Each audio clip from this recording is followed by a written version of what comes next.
Para saber hacia dónde vuela el papagayo debemos de tener un eje de referencia o una orientación, en este caso que vuele de derecha a izquierda o de izquierda a derecha, o que se nos caiga, pero para que vuele hacia abajo pues necesitaríamos estar en una montaña o en un edificio. Para esto pues nos imaginamos que está el edificio, hay un niño con el papagayo y observamos que este edificio tiene una orientación para el niño donde está parado, pues ahí es el punto de referencia 0. Hacia la derecha es más X, hacia la izquierda menos X.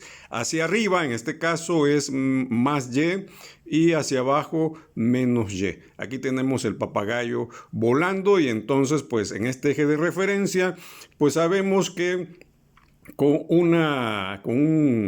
un transportador medimos de 0 a 90 grados, 180, 270, 360 y cada cuadrante, que son 4, lo numeramos 1, 2, 3, 4 en números romanos. Y entonces, para saber qué signos tiene en cada función trigonométrica, sabemos que cuando la función seno, o en este caso la relación seno, no hay altura, pues es todo lo del hilo. Esta es lo que mide el hilo y la altura pues todavía no sabemos altura.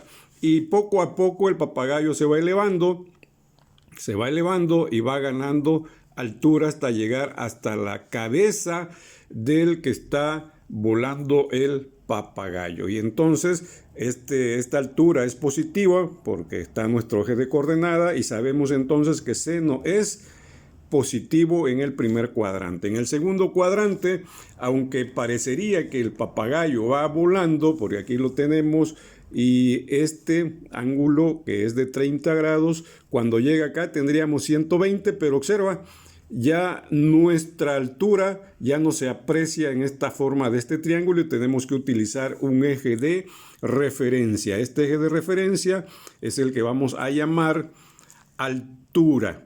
Pero ahora va a ser, si este ángulo vale 30 grados, sería 90 más 30, 120. O el de referencia, 180 menos 120, nos da 60 grados. Y entonces, desde aquí observamos y vemos que el seno es el cateto opuesto o el lado opuesto. Aquí, en este caso, utilizamos lo que llamamos el ángulo de referencia. Para el ángulo o tercer cuadrante de 80 a 170, pues no tenemos ningún problema porque sí se cumple. Aquí lo tenemos, ya le dimos la vuelta y seguimos observando en este caso que desde observamos de aquí, cateto opuesto, la altura en el eje de las Y. Pero en este otro que tenemos aquí, que viene siendo el cuarto cuadrante, pues ya observamos que el ángulo de referencia pues tiene que cambiar porque si utilizamos de este lado la observación ya no nos va a dar la altura, sino así en el eje de las X o en el eje de la Tierra, seguimos la Tierra, no la altura. Y entonces definimos que para el cuadrante último de lo que es el seno, pues también observamos que tiene que ser altura y la observamos en el lado negativo.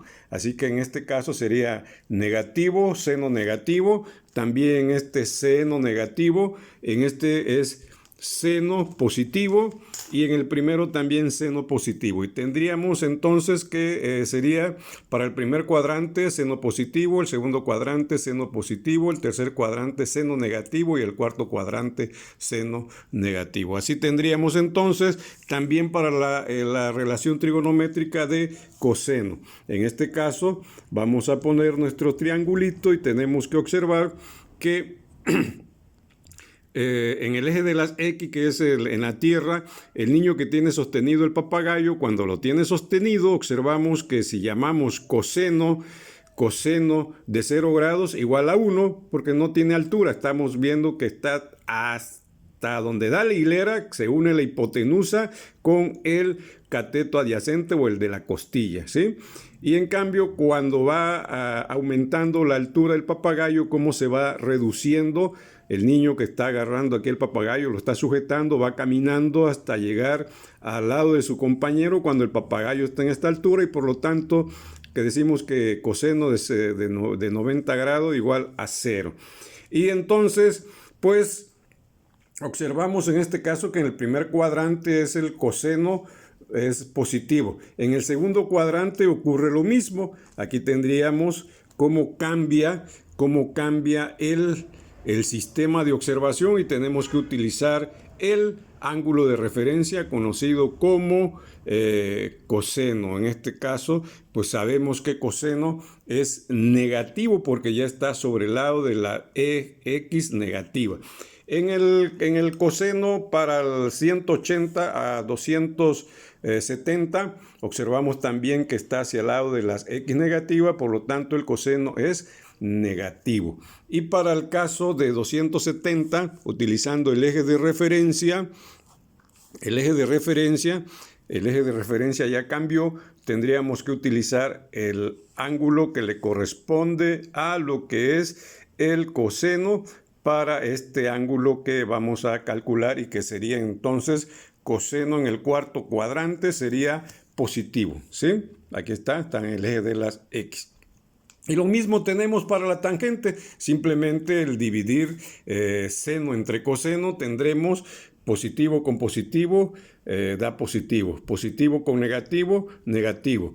Negativo entre negativo, positivo. Negativo entre positivo, negativo. Y tenemos ya calculada la tangente porque recordarás que la tangente es cateto opuesto sobre cateto adyacente y si dividimos seno entre coseno, pues nos va a dar, se elimina la hipotenusa y nos queda cateto opuesto sobre cateto adyacente, por lo tanto igual a tangente.